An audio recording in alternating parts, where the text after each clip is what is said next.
नमस्कार, मैं हूं आपके साथ गुंजन। वक्त हो गया है उत्तराखंड के खास बुलेटिन का, जिसे अभी तक आप उत्तराखंड प्राइम के नाम से देखते आ रहे थे। इस बुलेटिन में दिन भर की हर बड़ी छोटी खबर आप देखते आ रहे हैं, मगर अब इस बुलेटिन को आप नए कलेवर में और खास अंदाज में देखेंगे, जिसका नाम अब पहाड़ प्राइम हो गया है। तो चलिए शुरुआत करते हैं।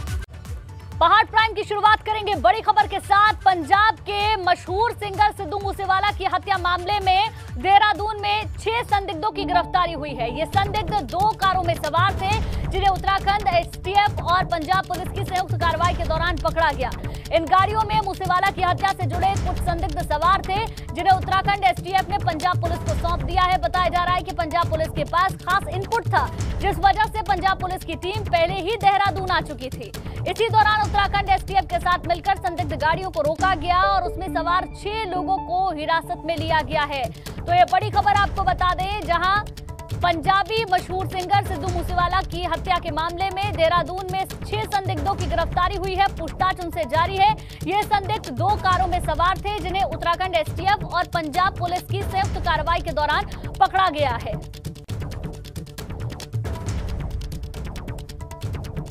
और रवि कैंतुरा हमारे संवाददाता ज्यादा जानकारी के साथ हमारे साथ लाइव जुड़ गए हैं। रवि, बताया जा रहा है कि 6 लोगों को संदिग्ध तौर पर पकड़ा गया है, उनकी गिरफ्तारी हुई है। पूछताछ उनसे अभी तक हुई होगी, क्या जानकारी लग पाई है?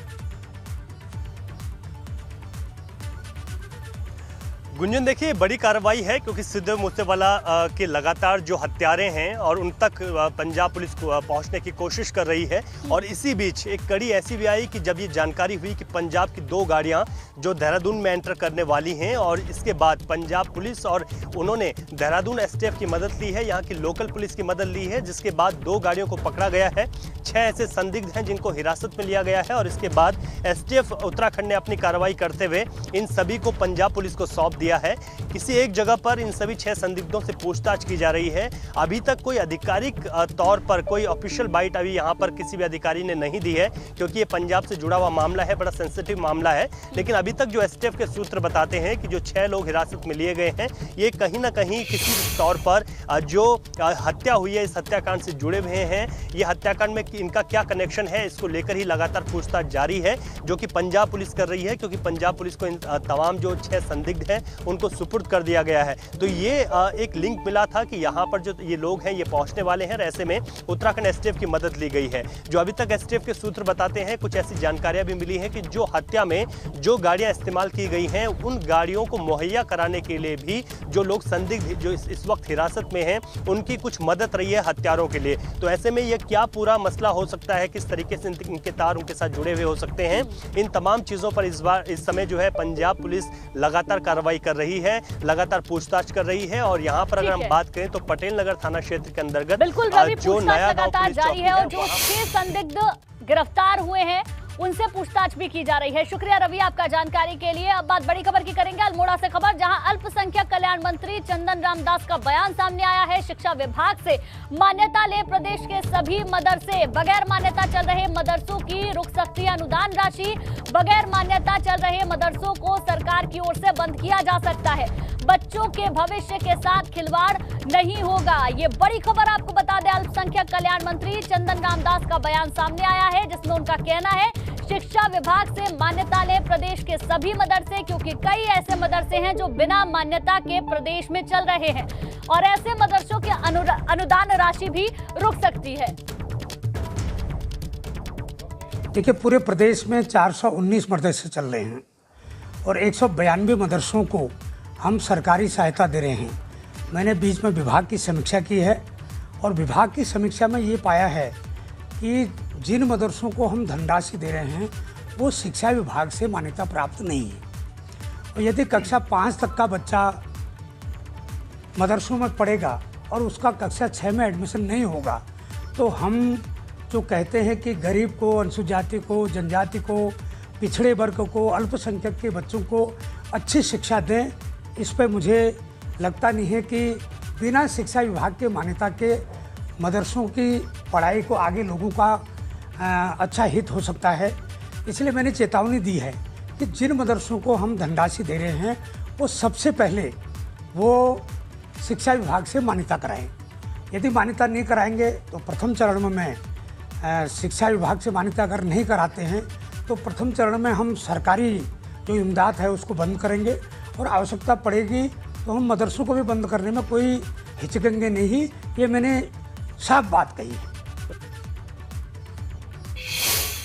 और चलिए अब बात करेंगे चंपावत में होने जा रहे उपचुनाव की। चंपावत सीट पर होने जा रहे मतदान की तैयारियां पूरी हो गई हैं। कल मतदान होने जा रहा है, जिसके लिए सभी पोलिंग पार्टियां अपने अपने बूथों पर पहुंच चुकी हैं। चंपावत के मतदान केंद्रों के लिए 151 मतदान पार्टियां रवाना की गई हैं। जिले के दूरस्थ मतदान केंद्रों के लिए रिजर्व में एक अतिरिक्त ईवीएम और वीवीपैट मशीन भी दी गई है। सभी संवेदनशील बूथों और नेपाल सीमा से लगे क्षेत्रों में सुरक्षा के पुख्ता बंदोबस्त कर दिए गए हैं। तो कल चंपावत में मतदान होना है, उससे पहले तमाम तैयारियां मतदान की पूरी कर ली गई हैं। एक पोलिंग बूथ पे मौजूद हूँ। ये चंपावत विधानसभा क्षेत्र का सूखी ढांग का ये बूथ है, और यहाँ पर आप देखेंगे तो तमाम जो व्यवस्थाएं हैं मतदान से पहले की वो शुरू हो गई हैं। सभी पोलिंग पार्टियां यहाँ आ गई हैं। ईवीएम मशीनें भी यहाँ आ गई हैं। कल सुबह 7 बजे ट्रायल के साथ ईवीएम मशीनों को खोला जाएगा और मतदान यहाँ पर शुरू हो जाएगा। यहाँ अगर देखा जाए तो आप इस बूथ पर 750 के करीब मतदाता हैं, और ये 44 नंबर का बूथ है, मतदान केंद्र है, और सभी व्यवस्थाएं यहाँ पर चाक चौबंद कर दी गई है। ये एंट्री गेट है, आप इस साइड देखेंगे तो ये प्रवेश द्वार है, और प्रवेश द्वार से यहाँ से जो भी मतदाता आएंगे उनको यहाँ से एंट्री दी जाएगी, और उसके बाद वो अंदर जाकर यहाँ अपने मताधिकार का प्रयोग कर सकेंगे। पोलिंग पार्टियाँ आप देखेंगे तो यहाँ जो मतदान से पहले की जो व्यवस्थाएं होती हैं उनको कागजी जो कार्रवाई होती है वो कर रहे हैं, क्योंकि निर्वाचन आयोग को ये सभी जो कागजी कार्रवाई होती हैं उनको दिया जाना होता है, कितने बूथ हैं, कितने मतदाता है, और जो भी अपनी इनके कागजात होते हैं उनकी पूरी तरह से कार्रवाई शुरू हो गई है। और इस साइड आप देखेंगे तो ये जो ईवीएम मशीनें हैं और वीवीपैट है वो यहाँ पर रखी गई हैं। इनको कल बिल्कुल पीठासीन अधिकारी जो इस बूथ के हैं उनकी निगरानी में इनको खोला जाएगा, उसके बाद मतदान की प्रक्रिया शुरू हो जाएगी। इस बूथ पर 750 के करीब मतदाता हैं, और पूरे चंपावत क्षेत्र की बात करें तो 96,000 मतदाता यहाँ पर हैं। पीठासीन अधिकारी चंपावत सीट पर मतदान के लिए कुल 151 मतदान केंद्र बनाए गए हैं। चंपावत सीट पर कुल मतदाताओं की संख्या 96,213 है। इनमें पुरुष मतदाताओं की संख्या 50,171, जबकि महिला मतदाताओं की संख्या 46,000 के करीब है। कल सुबह 7 बजे से मतदान शुरू होगा, जो कि शाम 5 बजे तक चलेगा।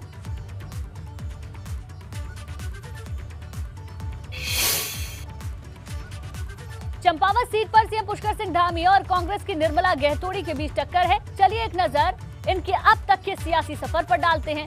सीएम धामी चंपावत से चुनाव लड़ रहे हैं, दूसरी बार उत्तराखंड के मुख्यमंत्री हैं। अखिल भारतीय विद्यार्थी परिषद में साल 1990 से इन्होंने राजनीति की शुरुआत की। 2 बार बीजेपी युवा मोर्चा के प्रदेश अध्यक्ष रह चुके हैं। भगत सिंह कोश्यारी के ओएसडी पद पर काम भी कर चुके हैं। कांग्रेस की प्रत्याशी निर्मला गहतोड़ी के राजनीतिक सफर पर भी एक नजर डालें तो आपको बताएं 2 बार चंपावत से कांग्रेस की जिलाध्यक्ष रही हैं। हरीश रावत सरकार में दर्जाधारी मंत्री रह चुकी हैं। कांग्रेस में सक्रिय महिला नेता की इनकी छवि है। कांग्रेस के वरिष्ठ नेताओं में इनकी गिनती होती है, और इस बार सीधा मुकाबला मुख्यमंत्री के साथ निर्मला गहतोड़ी का हो रहा है। और अब आपको दिखाते हैं कि चंपावत सीट पर हुए विधानसभा के पिछले 3 चुनाव में नतीजे क्या रहे थे। 2012 के विधानसभा चुनाव में कांग्रेस प्रत्याशी हिमेश खरकवाल की जीत हुई थी। आपको बता दें 2017 के विधानसभा चुनाव में मोदी लहर के बीच भाजपा के कैलाश चंद्र गहतोड़ी की जीत हुई, जबकि इसी साल हुए विधानसभा चुनाव में भी चंपावत सीट पर कमल खिला था और कैलाश गहतोड़ी विजयी हुए थे। कैलाश गहतोड़ी ने अपनी सीट खाली की, उसके बाद मुख्यमंत्री सीट से उपचुनाव लड़ रहे हैं। और पंकज राणा हमारे संवाददाता ज्यादा जानकारी के साथ हमारे साथ लाइव जुड़ गए हैं। तैयारियों को लेकर उनसे बातचीत करेंगे, क्योंकि कल 7 बजे से चंपावत की सीट पर उपचुनाव होगा। पंकज, किस तरीके की तैयारियां हैं? तैयारियों को अंतिम रूप दिया जा रहा होगा, क्योंकि सुबह 7 बजे से मतदान होगा। बिल्कुल, देखिए सभी तैयारियां पूरी कर ली गई हैं। प्रदेश भर की जो भी चंपावत विधानसभा सीट के जो भी पोलिंग बूथ हैं उन पर सब पर पोलिंग बूथ की पार्टियां चली गई हैं। 151 के करीब पूरे बूथ हैं इस चंपावत विधानसभा सीट पर, और सब लगभग 4 बजे के करीब जो पोलिंग पार्टियां थी वो पहुंच गई थी। मैं इस वक्त टनकपुर विधानसभा जो क्षेत्र है चंपावत विधानसभा क्षेत्र का, वहाँ पर मौजूद हूँ। ये हरी राधे इंटर कॉलेज है, और यहाँ पर आप देखेंगे तो बाहर पूरी जो पंपलेट हैं वो लगा दी गई हैं। जो भी प्रत्याशी हैं उनके नाम लिख दिए गए हैं। पीठासीन अधिकारी कौन है वो लगा दिए गए हैं। हैं। ये निकासी द्वार है और अंदर की आप तस्वीरें मैं दिखाऊं आपको तो देखिए जो अंदर जो मतदान की जहाँ पे प्रक्रिया होगी वो बॉक्स यहाँ पर बनकर तैयार कर दिया गया है। उस पर सारे जो इंस्ट्रक्शन है वो लिखे हुए हैं, किस तरह से मतदान प्रक्रिया की जानी है, और सभी व्यवस्थाएं चाक चौबंद कर ली गई हैं। और अब सुबह जो मतदाता है उनको इंतजार है कि सुबह 7 बजे का जब वक्त होगा तो मतदान की प्रक्रिया यहाँ पर शुरू हो जाएगी। किस तरह की जानकारी है, व्यवस्थाएं हैं, वो हम जानेंगे। हमारे साथ यहाँ के स्थानीय संवाददाता जो हमारे हैं अनुज शर्मा वो भी हैं। अनुज, किस तरह की तैयारियां हैं अभी, कितने यहाँ वोटर्स हैं, टोटल कितने बूथ बनाए गए हैं, क्या अभी तैयारियां? जी पंकज जी, यहाँ पर चंपावत विधानसभा जो है यहाँ पर कुल 96,016 वोट हैं। और ऐसे में आपको बताना चाहूँगा कि जो तैयारियां हैं प्रशासन की तरफ से पूरी पुख्ता की गई हैं, क्योंकि सीमावर्ती ये क्षेत्र है और सीमावर्ती क्षेत्र होने के साथ साथ यहाँ पर जैसे सीएम इस बार मुख्यमंत्री लड़ रहे हैं तो ये हॉट सीट हो गई है उत्तराखंड की, और इसके देखते हुए पूरी व्यवस्था सुरक्षा की गई है। एसएसबी की सहायता ली गई है और भी जो सुरक्षा एजेंसी हैं वो पुलिस के स्थानीय पुलिस के साथ मिलकर कोऑर्डिनेट कर रही हैं और व्यवस्थाओं को, सुरक्षा व्यवस्थाओं को चाक चौबंद रखा गया जा रहा है। तो बिल्कुल देखिए ये कहा जा सकता है क्योंकि स्थानीय स्तर पर सारी जानकारी है अनुज को, वो कई दिनों से कवर भी कर रहे हैं। तो सुरक्षा के पुख्ता इंतजाम किए गए हैं। सीआरपीएफ की टुकड़ियां अलग अलग तरह से लगाई गई हैं। स्थानीय पुलिस के जो जवान हैं उनको भी यहाँ पर मुस्तैद किया गया है और जो एक बूथ के जो पीठासीन अधिकारी हैं उनको तमाम अधिकार दिया तैयारियां गया कर ली गई हैं। कल चंपावत में उपचुनाव होगा। हॉट सीट इसलिए बन गई है क्योंकि खुद मुख्यमंत्री इस सीट से मैदान में है। मुकाबला है कांग्रेस की निर्मला गहतोड़ी के साथ। शुक्रिया आपका जानकारी के लिए।